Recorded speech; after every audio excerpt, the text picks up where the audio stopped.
shalay istaadiyaha injineeridiisu lagu soo gabagabeeyay tartanka horyaalka Soomaaliya Premier League ee 2021-2022 iyadoo shalay kulanka ugu dambeeyay horyaalka ay wada ciyaareen kooxaha Saxafi iyo kooxda Gaadiidka ayaa 4 gool iyo eber uga badisay kooxda Saxafi sidaas ay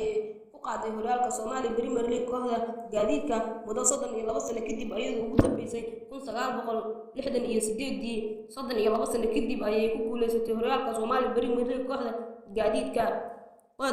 ayaa dib u habeen lagu sameeyay xilli ciyaareedkan iyadoo suuqa ka soo qaadatay ciyaaryahanno dhowr ah oo ka mid yahay Xasan Cabdinuur Geesi Xasaasi iyo Xidiga Shiiqay oo ka tirsanaa jiray kooxda Horseed macalinka kooxda Gaadiidka macalin Daadir Amiin Daada ayaa u qaaday horyaalka Soomaaliya Premier League tan iyo imaashiisii kooxda Gaadiidka koobkii ugu horeeyay waxaa koobka la guddoonsiiyay kooxda Gaadiidka waxaa ku sugnaa garoonka injineeridiisu xiriirka kubadda cagta Soomaaliya iyagoo koobka guddoonsiiyay kooxda Gaadiidka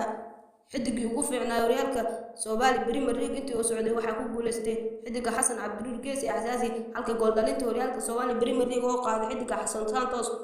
goolhayihii ugu fiicnaa horyaalka Soomaaliya Premier League waxaa ku guuleystay goolhayaha kooxda Gaadiidka goolhayaha